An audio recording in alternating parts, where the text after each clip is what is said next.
14 जुलाई 2023 इसरो ने अपने सबसे इंपॉर्टेंट मून मिशन को लॉन्च किया। चंद्रयान 3 भारत का पहला ऐसा मिशन है जिसमें पहली बार डीप स्पेस में किसी ऑब्जेक्ट पर भारत ने अपना लैंडर और रोवर उतारा है। चंद्रमा के साउथ पोल पर उतरने वाला भारत पहला देश बन चुका है। पर इसरो के लिए मिशन जितना आसान हम समझते हैं, ये उतना आसान नहीं था। हजारों तरीके की साइंटिफिक कैलकुलेशन, ऑर्बिट मैन्यूवर और बहुत कुछ चंद्रयान 3 के पीछे है, जिसके कारण इसका लैंडर आज चंद्रमा पर उतर सका है। अब लैंड करने के बाद चंद्रयान चंद्रमा पर क्या करेगा और किस तरह के एक्सपेरिमेंट करके इसरो को बताने वाला है, और क्या इसकी मदद से हम चांद के कम खोजे गए साउथ पोल के रहस्य को जान पाएंगे? क्या चंद्रयान साउथ पोल के साथ साथ एलियंस को भी ढूंढने में मदद करने वाला है? और क्या इसके बाद इसरो चंद्रयान 4 को भी लॉन्च करेगा? तो इन्हीं सभी बातों को जानने के लिए सीट बेल्ट पहन लीजिए और चलिए मेरे साथ इसरो के चंद्रयान मिशन की यात्रा पर। 23 अगस्त शाम 6:04 पर चंद्रयान 3 का विक्रम लैंडर चंद्रमा पर लैंड कर गया। साउथ पोल पर लैंड करने वाला ये पहला लैंडर है। इससे पहले किसी भी देश का कोई भी स्पेस लैंडर यहाँ लैंड नहीं कर सका है। ये टेरेन यानी सतह बहुत ही ज्यादा गड्ढों से भरी हुई है। यहाँ पर बहुत छोटे से लेकर के विशाल गड्ढे यानी क्रेटर हैं, जिस कारण यहाँ पर लैंड करने लायक समतल सतह मिलना बहुत मुश्किल था। पर चंद्रयान 3 इस मुश्किल को भी पार करके लगभग 0.93 मीटर पर सेकंड की स्पीड से आराम से लैंड कर गया। और कुछ ही घंटों के बाद प्रज्ञान रोवर भी चंद्रमा की सतह पर उतर गया और वहां अब लगातार एक्सप्लोरेशन कर रहा है। आप स्क्रीन पर देख सकते हैं कि प्रज्ञान रोवर कैसे विक्रम लैंडर से आसानी से चंद्रमा की सतह पर उतर रहा है। इसे देखकर ही एक गर्व की अनुभूति होती है। पर दोस्तों, इसरो का यह सफर इतना आसान नहीं था। चंद्रमा के साउथ पोल की बनावट और उस पर पड़ रही अरबों सालों से परछाई के कारण ये जगह सभी के लिए अब तक छिपी हुई थी। साउथ पोल पर सूर्य या तो होराइजन यानी क्षितिज के नीचे निकलता है या फिर उसके थोड़ा सा ऊपर। सूर्य के इस तरह निकलने के कारण इस रीजन पर टेम्परेचर बहुत ही ज्यादा डिफरेंट हो जाता है। जब सूर्य यहाँ पर निकलता है तो तापमान 54 डिग्री सेल्सियस तक हो सकता है। पर सूर्य की किरणों के पड़ने के बाद भी यहाँ पर विशाल उभरी हुई चट्टानों की परछाई और गहरे क्रेटरों के कारण हमेशा एक तरह की डार्कनेस बनी रहती है। आप ऐसे समझ सकते हैं कि चंद्रमा के इन हिस्सों पर कई जगहों पर अरबों सालों से क्रेटर और चट्टानों की परछाई पड़ रही है, जिस कारण हम किसी भी ऑर्बिटर और लैंडर और एडवांस सेंसर के जरिए इस हिस्से को सही से एक्सप्लोर नहीं कर सकते हैं। यहाँ तक कि रोवर को भी यहाँ जाने में काफी दिक्कतों का सामना करना पड़ सकता है। जैसे रोवर जब धूप में रहेगा तो 50 डिग्री तक के टेम्परेचर को सहकर काम कर सकता है, पर जैसे ही वह परछाई वाले हिस्से में आएगा तो अचानक से यहाँ उसे -203 डिग्री सेल्सियस तापमान का सामना करना पड़ेगा। ऐसे में वह इस उतार चढ़ाव से बंद हो सकता है। इसलिए चंद्रमा के साउथ पोल पर उतरना और रोवर के जरिए रिसर्च करना बहुत बहुत मुश्किल माना जाता है, और चंद्रयान 3 को छोड़कर आज तक इसे कोई नहीं कर सका है।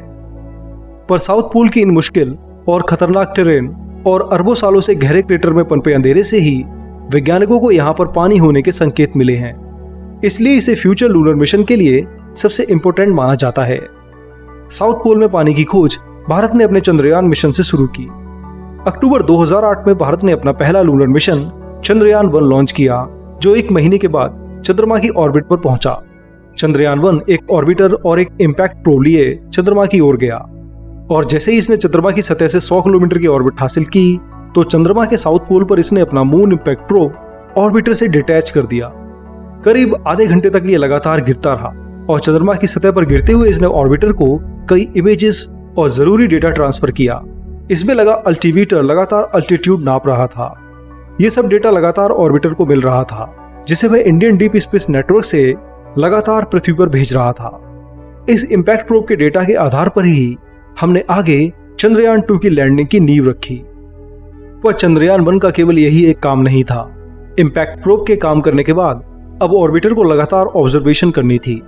इसमें कई इंस्ट्रूमेंट लगे थे जो लगातार चंद्रमा के सरफेस की मैपिंग कर रहे थे। करीब 3000 ऑर्बिट और 70,000 से ज्यादा इमेजेस इसरो ने इस ऑर्बिटर की मदद से ली। इस पर उस समय का सबसे हाई रेजोल्यूशन का कैमरा लगा था, जो लगातार चंद्रमा की सतह की कई इमेजेस ले रहा था। बाद में ये इमेजेस चंद्रयान 2 और 3 के लिए बहुत ज्यादा काम आई।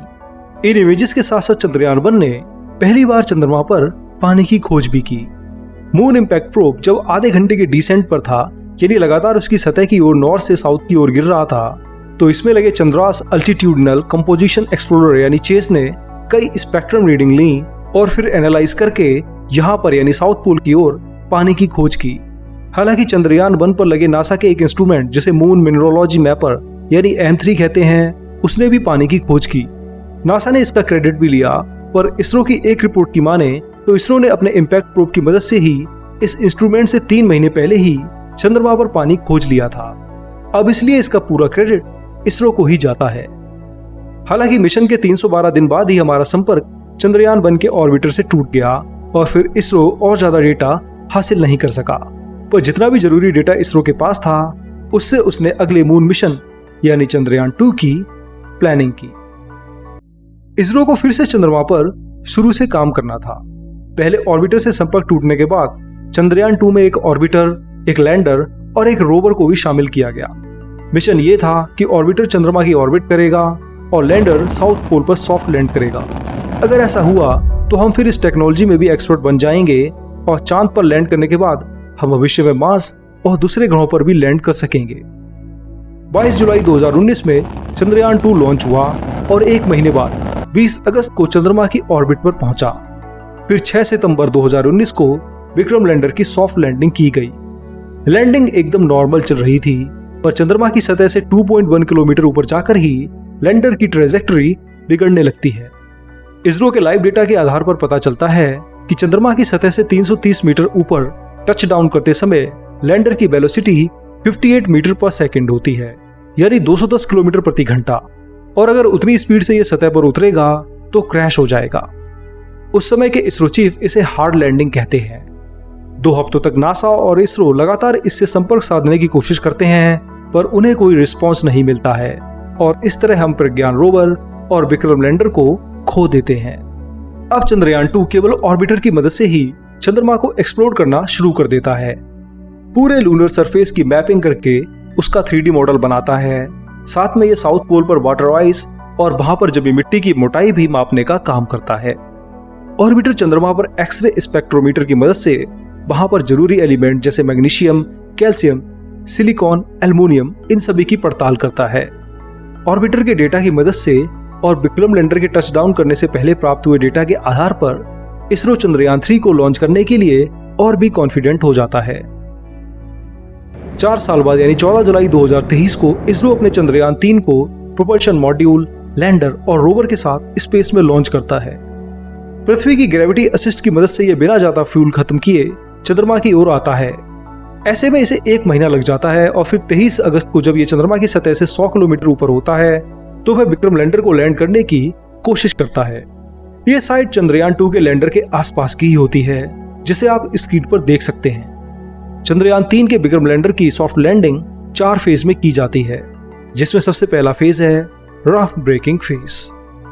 जैसा कि नाम से ही पता चल रहा है कि स्पेस में जैसे ही विक्रम लैंडर चंद्रमा की सतह से 30 किलोमीटर ऊपर होता है तो उसमें लगे 4 इंजन फायर हो जाते हैं और उसे एक तरह की ब्रेक मारते हैं, यानी उसकी वेलोसिटी स्लो करते हैं।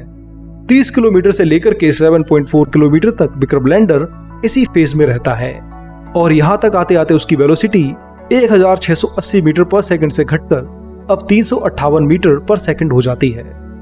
अब विक्रम लैंडर चंद्रमा की सतह से 7.4 किलोमीटर ऊपर है और उसका दूसरा फेज, जिसे एटीट्यूड होल्ड फेज कहते हैं, आरंभ हो जाता है।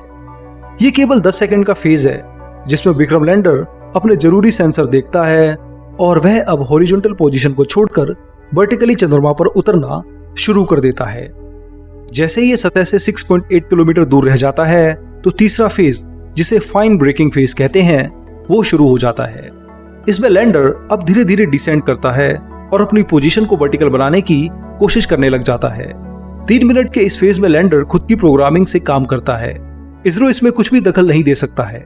ये सबसे इंपॉर्टेंट फेज है क्योंकि चंद्रयान 2 के लैंडर के साथ इसी फेज में खराबी हुई थी और चंद्रयान 2 फिर क्रैश कर गया था और इसरो का उससे संपर्क हमेशा के लिए टूट गया था। धीरे धीरे लैंडर अपने एल्टीट्यूड को 6 किलोमीटर से कम करते हुए 800 मीटर तक ले आता है और 800 मीटर आते आते इसकी वर्टिकल वेलोसिटी यानी डिसेंट होते हुए स्पीड 8 मीटर पर सेकंड और कहीं तो 29 किलोमीटर प्रति घंटे होती है, जिसे अब वह अंतिम फेज और कहीं तो वर्टिकल डिसेंट फेज में और कम करते हुए लैंड करने की कोशिश करता है। इस फेज में विक्रम लैंडर 150 मीटर पर आते ही 20 सेकंड के लिए फिर रुक जाता है। खैर 150 मीटर आते ही अब चंद्रयान 3 का लैंडर अपनी लैंड करने की जगह चुन लेता है और फिर उतरना शुरू कर देता है। विक्रम लैंडर को अब हर हाल में यहाँ पर अपनी वर्टिकल वेलोसिटी 3 मीटर पर सेकंड यानी 10.8 किलोमीटर पर आवर से कम ही रखनी पड़ेगी, तभी लैंडर एकदम सही से टच डाउन कर सकेगा।